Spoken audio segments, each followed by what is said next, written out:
I do not get this. The two things that confuse me most. I read a brilliant article about it this weekend. You know that I'm eternally baffled by deference and forelock tugging. The idea that anybody in this country with an IQ in double figures could think that Jacob Rees-Mogg is cleverer than them is just absolutely hilarious to me, and also heartbreaking at the same time, because you are limiting your own horizons. You're putting shackles on your own children, their ambition and their aspiration. The idea that you should know your place is the single most toxic lesson that you can teach a child. And I'll tell you this, that they don't teach their children to know their place. And the second thing is this desire to feel persecuted, this absolute hunger for victimhood. Look, there's some people over there and they're attacking you. What are they doing? Oh, they're running the European Union like the Fourth Reich and they really wish you harm. Okay? Any proof? No. Don't ask for facts. Just feel persecuted.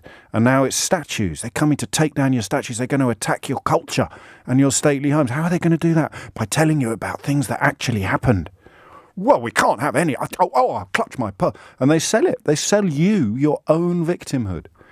And I don't know. I wish I could turn my conscience off and do it, because my kids need shoes. But especially now they're going back to school. Hallelujah. Long may that continue. Safely. But it works.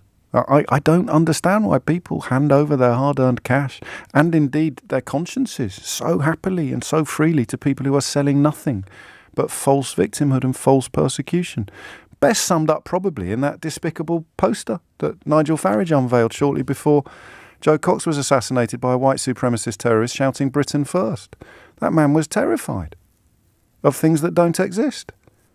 Things that were, in fact, depicted, non-existent things depicted on that poster. All these people that wish you harm, where are they? Oh, I found one.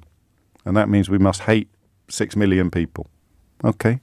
Why so hungry? Why so desperate? And listen, generalisations are always a little bit loose. Of course they are. I remember a fella not long ago was furious with me for suggesting that everybody who had a problem with Marcus Rashford had voted for Brexit, which clearly isn't true. There'll be plenty of people out there. I'm bored of Brexit in some context. I'm bored of having to say, some of my best friends voted for it, some of my family members voted for it, and they aren't racists.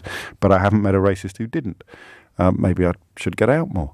But you just look at the generalisations here, and you can be fairly confident that people who think that their culture is somehow under attack, or people who think you're not allowed to say your English in this country anymore without getting arrested, people who are trying to build political careers on campaigning to be allowed to say things that they're currently not allowed to say, despite not having yet addressed the question of how they're going to tell you about the things they're not allowed to say if they're currently not allowed to say the things that they're campaigning to suddenly be allowed to say. I'm fairly confident that almost all of them will fit very neatly into one side of the Meghan Markle conversation. They'll have a huge problem with her and they won't really be able to tell you why. But if you suggest you know why, they'll be almost as angry with you for pointing out their racism as they are with her for being biracial.